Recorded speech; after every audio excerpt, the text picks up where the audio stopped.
ময়দানে ভোটের হাওয়া নিয়ে আমরা এই মুহূর্তে এসে পৌঁছেছি নদিয়া রানাঘাট দক্ষিণ বিধানসভা কেন্দ্রে। ইতিমধ্যে নদিয়া রানাঘাট দক্ষিণ বিধানসভা কেন্দ্রে একদিকে তৃণমূল যেমন প্রার্থী ঘোষণা করেছে, অন্যদিকে বিজেপির তরফ থেকেই প্রার্থী ঘোষণা করা হয়েছে। অর্থাৎ টান টান রাজনৈতিক উত্তেজনার মধ্য দিয়ে চলছে বিভিন্ন জায়গায় ভোট প্রচার। অর্থাৎ এই যে আমরা এই মুহূর্তে রানাঘাট দক্ষিণ বিধানসভায় এসেছি, অর্থাৎ ভোটের ইস্যু কি বলছে, উন্নয়ন কতটা দরকার ছিল এবং কি উন্নয়ন প্রয়োজন ছিল, আসন্ন বিধানসভা নির্বাচনকে কেন্দ্র করে কতটা রাজনৈতিক পারদ পড়ছে, সেই নিয়ে কিন্তু আমরা এই মুহূর্তে রয়েছি নদিয়া রানাঘাট দক্ষিণ বিধানসভায়। একটু কথা বলার চেষ্টা করবো এবং পরিচয় পর্বটা সেই নেওয়ার চেষ্টা করবো। দাদা, আপনি কোন দলের? আমি সর্বভারতীয় তৃণমূল কংগ্রেসের পক্ষ থেকে এই বুথে। আমার নাম সুজিত ঘোষ। দাদা, আপনি? আমি সর্বভারতীয় তৃণমূল কংগ্রেসের 90-72 বুথের সভাপতি। দাদা, আপনার পরিচয়? আমি দীপক বসু, সর্বভারতীয় তৃণমূল কংগ্রেসের আমি জেলা পরিষদের সদস্য। আমি একটু কথা বলার চেষ্টা করে দিই। আপনি বলতে পারছেন? আমি এখানেই বাড়ি, রানাঘাটেই বাড়ি, ভারতীয় জনতা পার্টি। আপনার নাম? সন্তোষ হালদার। আপনার? বাপি দাস। প্রথমে কিন্তু আমরা পরিচয় পর্ব সেরে নিলাম। যদিও যে এই যে এখন রাজনৈতিক বর্তমান যে পরিস্থিতি, সেইখানে দাঁড়িয়ে কোন দল কোন দিকে ঝুঁকছে এবং কি কি ভাবে তারা রাজনৈতিক জনকৌশল তৈরি করে একটু কথা বলার চেষ্টা করি। যেহেতু প্রত্যেকেই জানে যে যেভাবে বাণিজ্যিক গ্যাস থেকে শুরু করে এবং গ্যাসের যে বুকিং, সেখানে অনেকটাই কিন্তু সময়সীমা বাড়ানো হয়েছে। অন্যদিকে সাপ্লিমেন্টারি কিন্তু তালিকা প্রকাশ করা হয়েছে, সেখানেও কিন্তু অনেকটা অনিশ্চয়তা থেকে যাচ্ছে। একটু তৃণমূলের কাছে চলে একটু প্রশ্ন করি। দাদা, সাপ্লিমেন্টারি তালিকা প্রকাশ হয়েছে, সেখানে কিন্তু এখন ধন্দ রয়েছে মানুষ, ভবিষ্যৎ কি আছে?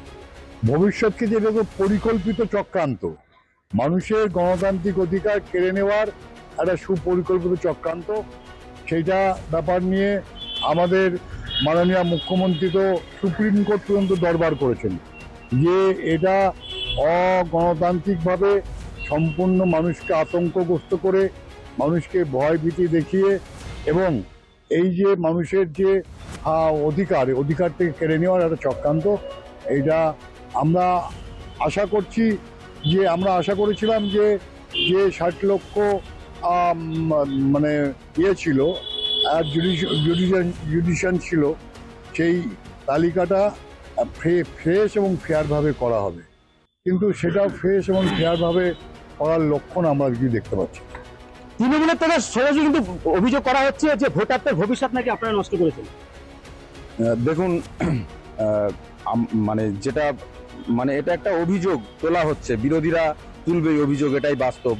কিন্তু আমরা যদি 2021 এবং 2024 সালের নির্বাচনটাকে লক্ষ্য করি, তখন সেখানে আমরা দেখব প্রায় 50 লক্ষের মতো আমাদের যে সমস্ত ভোটার্সরা ছিল, যেরকম এসডি ভোটার্স, এদের ওপরে জোর ভর করেই কিন্তু তৃণমূল কংগ্রেসরা যে কোনোভাবে তাদের নিজেদের সুপরিকল্পিতভাবে তারা কিন্তু এই কাজগুলোকে। বাণিজ্যিক গ্যাসের যখন এত সংকট অবস্থা, যখন মানুষকে গ্যাস পাচ্ছে না, রান্নাঘরে তো আগুন জ্বলছে না, সাধারণ মানুষ কাঠে উনুন ব্যবহার করছে, সেখানে কেন্দ্র সরকারের তৎপরতা নেই কেন? কেন্দ্র সরকারের তৎপরতা, আমাদের কেন্দ্র সরকার যা পাঠাচ্ছে তার থেকে তো রাজ্য সরকার ট্যাক্স বেশি খাচ্ছে। ট্যাক্সটা কম খেতে বলুন, দেখবেন গ্যাসও পৌঁছে যাবে, আর হলো গ্যাসের দামটাও কমে যাবে। সে তো নাকাল অবস্থা তো সাধারণ মানুষই হতে হচ্ছে। তাদের যুদ্ধ হচ্ছে, এটা তো একটা দেশের সাথে আরেকটা দেশের যুদ্ধ হচ্ছে, সেই যুদ্ধটা কে থামাবে? যুদ্ধটা না থামলে তো গ্যাসটা আসতে পারছে না, এটা সবাই দেখছে। এই কারণে গ্যাসের দাম বাড়ছে। আর যদি গ্যাস সাপ্লাই থেকেও থাকে, সেখানে লিডাররা মানে যে গ্যাস দিচ্ছে সাপ্লাইরা, তারাও তো ভুলভাল করছে। সেটার জন্য বিকল্প ব্যবস্থা কি কেন্দ্র সরকার করেনি? করেছে অবশ্যই। তাহলে আগে কেন সতর্কতা নেওয়া হয়? আগে সতর্কতা নিয়েছে, কারণ এরা জেনে শুনে খেলো না, এরা জেনে শুনে পরিকল্পিত ভাবে এটা করছে, যাতে যেভাবে হোক কেন্দ্র সরকারের দিকে আঙুল তোলা যায়। সতর্কতা শুরুতে এটা নয়, সাধারণ মানুষ তো লাইন দিয়ে গ্যাস বুকিং করছে, তারা 40 দিনের মাথায় গ্যাস পাচ্ছে না। মানুষ লাইন দিয়ে গ্যাস যেমন বুক করছে, মানুষ লাইন দিয়েও কিন্তু ভাতার লাইনেও লাইন দিচ্ছে, সেটাও দেখবেন। সব ভাতার গ্যাস নিয়ে যে সাধারণ মানুষের সমস্যা, সেখানে এইচপি গ্যাস থেকে শুরু করে আবার বাণিজ্যিক গ্যাস, সেখানে কেন্দ্র সরকার তৎপরতা নিয়ে যে এত কথা উঠছে, কি বলবেন? দেখুন, একটা ভাওতাবাজি দল প্রথম থেকেই, যেদিন থেকে কেন্দ্র সরকারে এসছে সেদিন থেকেই ভাওতাবাজি শুরু হয়েছে। আজকে এই লাইনে দাঁড়ান, কালকে ওই লাইনে দাঁড়ান, একবার আপনার নোটবন্দি, একবার ভোটবন্দি, একবার গ্যাস বন্দি, এইভাবে লাইনের সাধারণ মানুষকে অনেকটাই হেনস্থা হতে হচ্ছে। আর যেভাবে এরা মানুষকে সব কিছু দিয়ে 15 লাখ করে আসবে, আপনার অ্যাকাউন্টে ঢুকবে, A to Z যা কিছু বলে গেছে সব কিছু ভাওতাবাজি করে গেছে। আর আমাদের বাংলার জন্য, বাংলার লোকেদের জন্য বাংলাকে সবসময় বঞ্চনা করে রেখেছে। আর বাংলাকে কোনো দিক দিয়ে কোনো সাপোর্ট মানে কোনো ফান্ডিং পাঠায় না, সবকিছু আটকে রেখে যা করছে, যেটুকু করছে আমাদের নেত্রী মমতা বন্দ্যোপাধ্যায়। বিধানসভা নির্বাচনের আগে সব থেকে মানুষ সংকটে পড়েছে, বাণিজ্যিক গ্যাস থেকে শুরু করে এলপিজি গ্যাস, সেখানে যখন দাম বাড়ানো হচ্ছে অটো চালকরা তো রাস্তায় বেরোতে পারছে না। অটো চালকরা রাস্তায় বেরোতে পারছে না, এলপিজির যে গ্যাসের দাম বাড়াচ্ছে, কেন বাড়াচ্ছে আপনিও জানেন কেন বাড়াচ্ছে। আমরা কেন্দ্র সরকার যদি 60 টাকা মানে 24 টাকা, আর তাহলে 229 টাকা, 291 টাকা রাজ্য সরকার কেন নিচ্ছে? উনি তো মানবিক, উনি মানুষের জন্য কাজ করে, তাহলে উনার মানবিকতা নেই। আপনারা তো বিজেপি কর্মী সমর্থক, সেখানে দাঁড়িয়ে এ রাজ্যে যখন গ্যাসের সমস্যা এত সংকট দেখা দিচ্ছে, আপনারও তো একই সংকট হচ্ছে, এর বিয়ে কি করে করবেন? আচ্ছা, ভোটটা হচ্ছে বিধানসভা ভোট, এটা কিন্তু লোকসভা ভোট নয়, ঠিক আছে? রাজ্যের কি হচ্ছে সেই কথা না বলে মাননীয় মুখ্যমন্ত্রী কি করছে, গ্যাসের দাম উনি 15 বছরে কি করেছে সেটা বলতে হবে আগে। দিদি সরাসরি বলছে 15 বছর কি করেছে বাণিজ্যিক গ্যাস নিয়ে সমস্যা। দিদি আরে 15 বছরে এরা যারা বলছে এরা কি কালা না অন্ধ? 15 বছরে কি হয়েছে, প্রত্যেকটা ঘরে ঘরে মমতা বন্দ্যোপাধ্যায়ের উন্নয়নের পরিকল্পনা চলে গেছে। প্রত্যেকটা মানুষ যারা যারা বড় বড় কথা বলছে তাদের ঘরে 4-5টা করে উন্নয়নের মানুষের সহযোগিতা আমাদের রাজ্য সরকারের, মামাটি মানুষের সরকারের সহযোগিতা চলে গেছে। তারা এইসব কথা বলা মানে নিজের কাছে নিজেরা হাসিস। তৃণমূল সরাসরি কিন্তু আপনাদের তোলা অভিযোগ কিন্তু ভিত্তিহীন বলছে। এত উন্নয়ন হচ্ছে, তাহলে শিল্প কোথায়? শিল্প নেই কেন? 10 টাকা শিল্প চলে যাচ্ছে কেন? এত উন্নয়নের কি প্রত্যেকটা বাড়িতে কি উন্নয়ন দিয়ে রেখেছে? চপ শিল্প, ঘুগনি শিল্প, ভাতা দিয়ে বেকারদেরকে বাবা ছেলে কিনে রাখার চেষ্টা। ভাতা দিয়ে দরকার নেই ভাতার, আপনি চাকরি দিন। বিজেপি দাবি করছে ভাতার দরকার নেই, চাকরি চাই। ঠিক আছে, আপনি ওটাকে জিজ্ঞেস করুন 2014 সাল থেকে ভারতবর্ষের মাননীয় প্রধানমন্ত্রী নরেন্দ্র মোদী তিনি ক্ষমতায় আসার আগে বলেছিলেন আমাকে 5 বছর সময় দিন, আমি বছরে 2 কোটি চাকরি দেবো। কোথায় গেল সেটা একবার জিজ্ঞেস করুন। 2014 থেকে আজকে 2026, কখনো 5 বছর সময়, কখনো আমাকে 60 দিন সময় দিন, কখনো 30 দিন দিন, আমি 2035-এ করবো। এখন 2026-এ এসে বলছে 2043-এ গিয়ে ভারত বিকশিত হবে। এই সমস্ত কথা বলে নয়। আর দেশে যখন একটা প্রতিবেশী রাষ্ট্রের সঙ্গে রাষ্ট্রের যুদ্ধ লাগছে, তখন উনি ভারতবর্ষের প্রধানমন্ত্রী, ওনার কাছে সেই ইনফরমেশন নেই, ওনার গোয়েন্দা রক্তে ব্যর্থ। উনি কেন আগাম ভারতবর্ষের দেশের মানুষের জন্য সঞ্চিত করেননি গ্যাস? কেন তো জ্বালানি তেল তিনি সঞ্চয় রাখেননি? এর আগে তো দেশ স্বাধীনের পর থেকে এরকম সংকট কখনো দেখা যায়নি। দেশ স্বাধীনের পর থেকে কিন্তু এই ধরনের সংকট দেখা যায়নি, সরাসরি অভিযোগ করছে তৃণমূল। এটা হচ্ছে তৃণমূলের বাহানা, অভিযোগ ছাড়া কোনো কাজ নেই। শুধু কেন্দ্র সরকার এই করেছে, কেন্দ্র সরকার ওই করেছে, ঠিক আছে? ওনারা কি করেছে? ওনারা 15 বছর কি করেছে? একটা ডেলিভারি, একটা প্রস্তুতি মা যদি আনোয়ারি হাসপাতালে রাস্তা দিয়ে যায় না, হাসপাতালে যদি লাগবে না, রাস্তাতে প্রসব হয়ে যাবে, তার হাসপাতালে কি করতে রয়েছে? ওনার 15 বছর ধরে এই সমস্ত ভারতা দিয়ে যাচ্ছে। কি বলবো? আমার কাছে বলা একটাই, যে এই যে লক্ষ্মীর ভান্ডারে 500 টাকা বর্ধিত করেছে, আর তারপর যুবক যুবতী সাথীদের জন্য 1500 টাকা করে, এই যে 1500 টাকা করে আমি যদি ধরি, তাহলে মাসে কত করে, মানে দিনে কত করে দাঁড়ায়? 50 টাকা করে। তাহলে এই 50 টাকা রোজগারের উপরে তার চাকরিটা চলে যাবে সারা জীবনের জন্য। আর যে মাটা আজকে লক্ষ্মীর ভান্ডার নিচ্ছে, আগামী দিনে সেই মাটার সন্তান সে যখন চাকরি হারাবে, তখন সে বুঝবে চাকরি ক্ষমতা সরকারে আসলে আপনাদের নেতারা বলবে 3000 টাকা করে দেবো। হ্যাঁ দেবে। 3000 টাকা মাসে দিলে কি চলবে আপনাদের? হ্যাঁ, কেন চলবে না? তাহলে আপনি তো মমতা বন্দ্যোপাধ্যায় 1500 দিচ্ছে, আপনি বলছেন 3000 দেবেন। 3000 টাকা করে দিলে আপনি সার্ভিসের কথা বলেছেন। যেহেতু এখানে ভাতার কথা হয়েছে, উনি 1500 টাকা করে ভাতা দিচ্ছে, তার জন্য আমাদের কেন্দ্র সরকার অন্নপূর্ণা যোজনার জন্য 3000 টাকা করে ভাতা দেওয়ার পরিকল্পনা করেছেন। কিন্তু তার মানে তার 3000 টাকা ভাতাও দেবে, চাকরি দেবে। একটা মাস্টারমশাইয়ের কাছে শুনুন, ভারতবর্ষে কত লোক আছে, আর কত কোটি লোক আছে, কত কোটি লোকের মধ্যে কত পার্সেন্ট চাকরি করে? মোদী সরকারে যে কথা বলছে কি চাকরি দেবে কি না দেবে, মাস্টারমশাইকে শুনে পশ্চিমবাংলায় চাকরি করে। চাকরি মানে সরকারি চাকরি হয়, চাকরি মানে কোম্পানি হয়, কোম্পানির চাকরি হয়। এটা জিজ্ঞাসা করুন। চাকরি তো নেই, চাকরি তো নেই, চাকরি তো নেই। আপনি 1500 টাকা ভাতা দিচ্ছেন, বিজেপি বলছে ক্ষমতা আছে 3000 টাকা ভাতা দেবে, কিন্তু আপনার সাথে ব্যালেন্স করে। আপনাকে আমি বলছি, এটা আমাদের কথা নয়, সর্বভারতীয় কোম্পানি একটা কোম্পানি আনতে পারে। এখানে যে পরিমাণ বেকারত্ব, সারা রাজ্যে 29টা রাজ্যের মধ্যে পশ্চিমবঙ্গের 40% বেকারত্ব, যে ভারতবর্ষে বেকারত্ব বেড়েছে। আপনি বলুন, আপনাকে জিজ্ঞাসা করুন যে ভারতবর্ষের পশ্চিমবঙ্গের বেকারত্ব ওদের ইন্ডেক্স অনুযায়ী, ভারত সরকারের তথ্য অনুযায়ী এখানে বেকারত্ব কমেছে 40%। আপনি বলুন যে অন্য রাজ্যগুলোর কি পরিস্থিতি, কেন আজকে দিল্লিতে যেখানে বলেছিল ফ্রিতে বিদ্যুৎ দেবে, সেখানে যেই ভোট হয়ে গেল সেটাকে তুলে দিলেন। বিহারে 10,000 টাকা মায়েদের দেবেন, প্রথম মাসে দিলে বন্ধ করে দিলেন। ভাতাটা যেখানে আপনি বলছেন মমতা বন্দ্যোপাধ্যায়কে নকল করছেন, এই প্রকল্পগুলো অন্য রাজ্য, সেখানে ভোট নিয়ে সেখানে ক্ষমতায় আসছেন, তারপরের দিনই আপনি ভুলে যাচ্ছেন। এসব বাংলার মানুষ জানে। মুখ্যমন্ত্রী মমতা বন্দ্যোপাধ্যায় যে কটা প্রকল্প আছে আপনারা নাকি ভিন রাজ্যে নাকি নকল করছেন এবং নকল করে নাকি এইটাও আমি তো বলবো প্রধানমন্ত্রীর সমস্ত যোজনাগুলো মুখ্যমন্ত্রী নকল করছেন। এখানে নিয়ে এসে প্রধানমন্ত্রী দেওয়া জিনিসগুলোকে এখানে উনি নিজের নাম দিয়ে চালান। বাংলা যোজনা হয়ে যাচ্ছে, মোদী সরকারের আবাস যোজনা বাংলা যোজনা হয়ে যাচ্ছে। যেই সার্ভে আসছে তখন বাংলা যোজনা পাল্টে। সব থেকে বড় প্রশ্ন হচ্ছে এই ভাতার আওতায় কিন্তু আপনাদের কর্মীরাও রয়েছে, আপনাদের সমতুল্য মানুষরাও রয়েছে। ভাতা চাই না, চাকরি চাই, যোগ্য অনুযায়ী চাকরি দিন, যোগ্য অনুযায়ী চাকরি দিন। আমি যেটা দিদির কাছে আমরা কোনো ভাতা চাই না। আমাদের প্রত্যেক ঘরের মা বোনদের যারা শিক্ষিত যুবক যুবতী আছে তাদেরকে নিয়ে চাকরি 15,000 টাকা ভাতা না, 15,000 টাকা ভাতা থেকে 15,000 টাকা চাকরি দিন। সেই 15,000 টাকা চাকরি পেয়ে আমরা মা 15,000 টাকা চাকরি চাই, ভাতা চাই না। দিদি সরাসরি অভিযোগ করছে। দাদা আমি ডবল ইন্ডিশিয়ালে ওনার গতবারে প্রার্থী ছিল, ওনার মোদী এত ভক্ত আমাদের অ্যাডজুডিকেশন। আমরা হচ্ছে মানুষের উন্নয়নে কাজ করছি, ভোটের নামই নেই, ভোট অ্যাডজুডিকেশন। চাকরিতে কি করবে, নামই তো ভোটে থাকবে না, ওটা তো নাম নিয়ে তো সন্দেহ।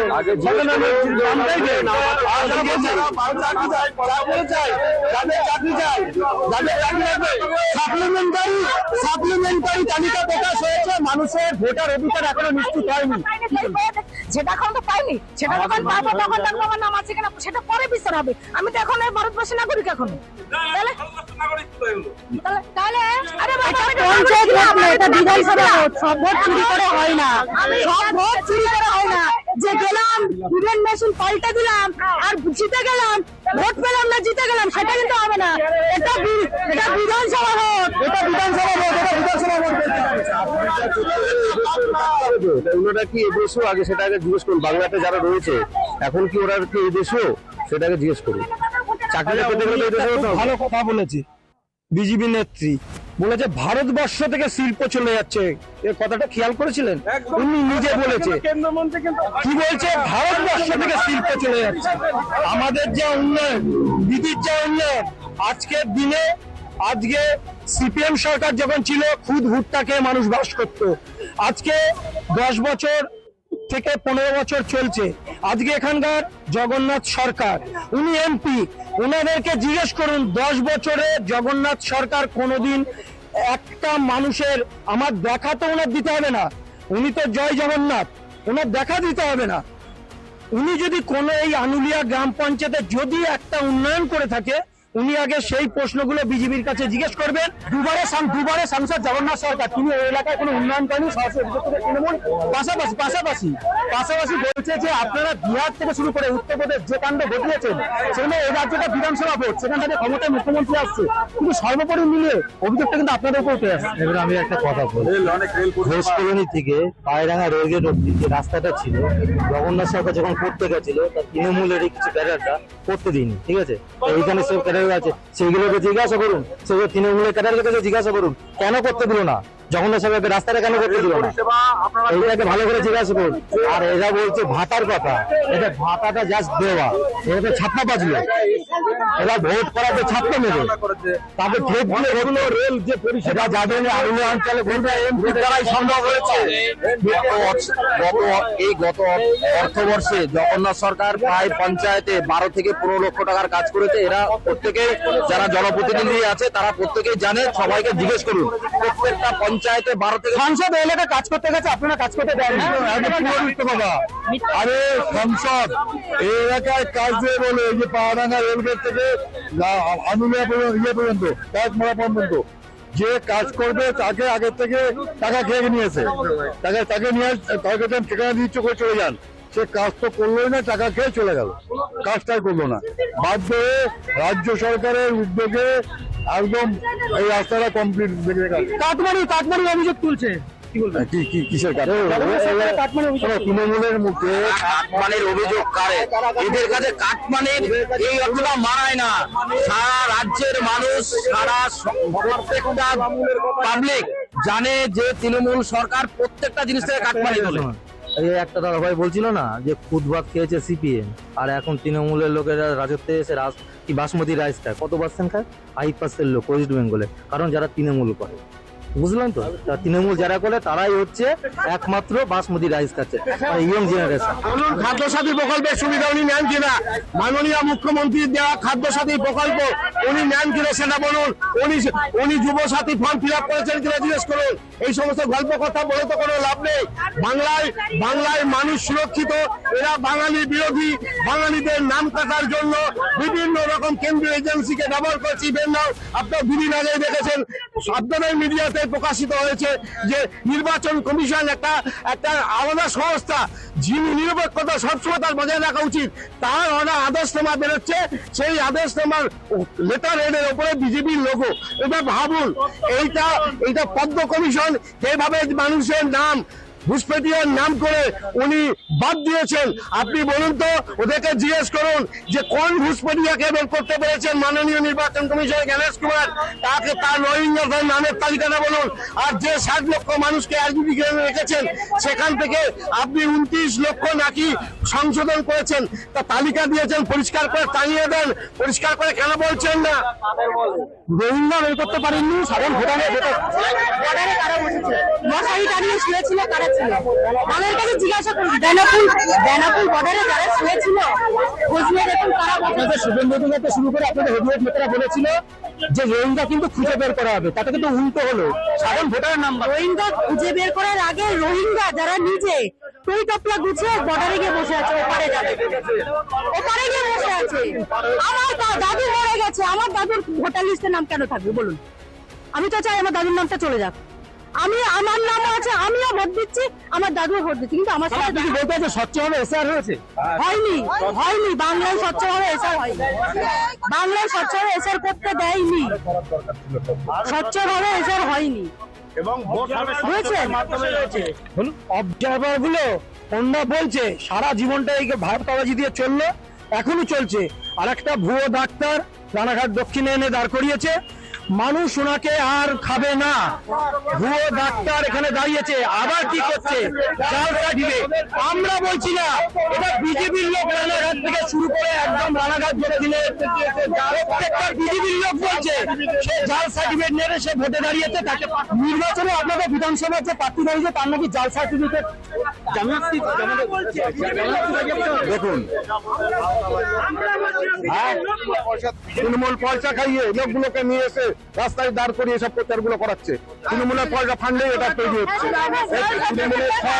তৃণমূলের নেতাদের কাছে পয়সা পেয়ে এই কিছু দুর্বৃত্ত তারা এই জন্য করছেন, তারা এই প্রার্থীর বিরুদ্ধে অপপ্রচার করছে।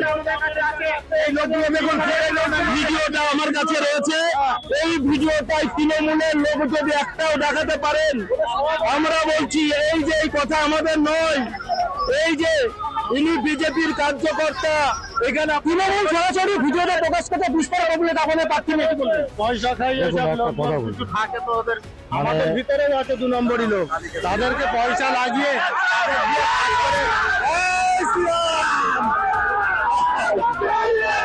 দু নম্বরের লোকের, ওই যে দাদা বলো না 2 নম্বরই লোকের কথাটা, সেটা টিএমসি লোক ঢুকিয়ে রেখেছে 2 নম্বরই লোক পার্টির ভিতর, সেইগুলো এসব কাজ করছে ভাই, স্বার্থের জন্য করছে তারা বিজেপি করে না, ওরা কখনো বিজেপি কর্মী হতে পারে না। বিজেপি বলছে বহিরাগত দিয়ে আপনারা ভোট পাওয়াতে চাইছেন। বহিরাগত দিয়ে আমরা ভোট করাতে চাইছি। দেখুন, শাক দিয়ে মাছ থাকা যাবে না, শাক দিয়ে মাছ থাকা যাবে না। ওনার সংসদের নামে বারবার করে সংসদ আজকে যেটা আমাদের কথা, আজকে এসআর যেটা যে একদম ভুলভাবে হচ্ছে, ভুল পথে হচ্ছে, স্বীকার করে নিয়েছে কিন্তু বিজেপি। এখান থেকে যারা কর্মীরা রয়েছে, যারা নেতা, তাদেরকে স্বীকার করে নিয়েছে। আমাদের নেত্রী, আমাদের দল থেকে বারবার কিন্তু একটা কথাই বলা হয়েছে, ঠিকঠাক ভাবে হচ্ছে না। তার প্রমাণ পরশুদিন রাত্রিবেলা দেখেছেন নির্বাচন কমিশন থেকে একটা যে বিবৃতি দেওয়া হয়েছে, তাতে কিন্তু অশোক স্তম্ভের স্ট্যাম্প ছিল না, সেখানে পদ্মের স্ট্যাম্প ছিল। তাহলে এখান থেকে আমরা জোর গলায় বলতে পারি যে পদ্ম কমিশন চলছে এবং সব থেকে বড় ক্যাডার বিজেপির, তার নাম হচ্ছে জ্ঞানেশ কুমার। বিজেপির সব থেকে বড় ক্যাডারের নাম গণেশ কুমার বলছে। হ্যাঁ নিশ্চয়ই, তো গণেশ কুমার তো হবেই। কেন, যেই রাজ্যে যারা কর্মী আছে তারাই তো এসআইআরটা করছেন, নাকি আমাদের কেন্দ্র থেকে এসে করছে? এই কর্মীগুলো তো রাজ্য সরকার। এই মানুষকে ভোগান্তির জন্য এই তৃণমূল সরকারই দায়ী, এই রাজ্য সরকারই দায়ী। তার কারণ এরা সব রাজ্য সরকার কর্মচারী, এরা মানুষকে লাইনে দাঁড় করার জন্য, বিজেপির ইয়ে থেকে মানুষকে মন সরিয়ে নেওয়ার জন্য এই লাইনে দাঁড় করিয়ে রেখেছে মানুষকে, অতিরিক্ত পরিমাণে মানুষকে দাঁড় করে ভোগান্তি করছে। এই জন্য আজকে কি বলবেন? আপনি তো জানেন, বহুল পরিচিত সব সংবাদপত্রে বলছে যে লোকাল ইয়ারওয়েলে কোনো ভূমিকা নেই, ওরা হাত তুলে দিচ্ছে। বলছে দিল্লির থেকে এআই দ্বারা নির্বাচন কমিশন যে তালিকা করে পাঠাচ্ছে সেটাই আমরা প্রকাশ করছি। আজকে ঘুরপথে যখন দেখছে বাঙালির যাদের মুসলিমদের নাম বাদ দেবে বলেছিল, দেখা গেল সব হিন্দুগুলোর নাম বাদ চলে গেছে। এখন কি বলবে? এক অজুহাত খাড়া করছে। আপনি আমাকে বলুন তো, এই যে রানাঘাট দক্ষিণ বিধানসভায় এখানে যে মতুয়া সমাজ রয়েছে তারা কি অন্যায় করেছিল? তাদের অপরাধ ছিল তার ধর্মীয় কারণে আমাদের অন্য একটা দেশ থেকে, বাংলাদেশ থেকে তারা এই দেশে এসেছিল। আপনি তো বলেছিলেন যে একটা হিন্দুর নাম বাদ যাবে না। কোথায় গেল আপনার সেই ভাওতাবাজি? কেন আজকে মানুষগুলো রাস্তায়? কেন আপনার এই মতুয়ারাই তো 2024 সালে আপনাকে ভোট দিয়ে পার্লামেন্টে পাঠিয়েছে? যারা মতুয়া অধ্যুষিত তাদের নাকি ভবিষ্যৎ একদম সংকটে চলছে, তৃণমূল বলছে সরাসরি। দেখুন, আমাদের নরেন্দ্র মোদীজি সমস্ত যারা উদ্বাস্তু আছে তাদেরকে নাগরিকত্ব দিচ্ছেন। এই সমস্ত উদ্বাস্তুদের আগামী দিনে যারা যে সংকটে ছিল প্রত্যেকের মাথায় রাখবেন, মোদীজি তাদের ভগবান স্বরূপ তাদের নাগরিকত্ব দিচ্ছে। যারা এ পর্যন্ত ডিলিটেড হয়েছে শুধুমাত্র তৃণমূল কংগ্রেসের প্রলোভনে তারা ডিলিটেড হয়েছে। আমরা সমস্ত উদ্বাস্তুদের বলেছি, সজল বিশ্বাস নামে কি অবস্থা একটা শুনুন। আপনি তো বাংলাদেশী, ওনার নাম বাদ চলে গেছে, ওটা শুনুন। টেনশনে আছে, গাড়ি চালাচ্ছে, টেনশনে আছে। তখন আমাকে ডিটেনশন ক্যাম্পে তো রাজ্য প্রায় অনেকটা কিন্তু দুশ্চিন্তা রয়েছে। কেন দুশ্চিন্তা থাকার কি আছে? ডিটেনশন ক্যাম্প কোথায় ডিটেনশন ক্যাম্পে কাকে পাঠিয়েছে?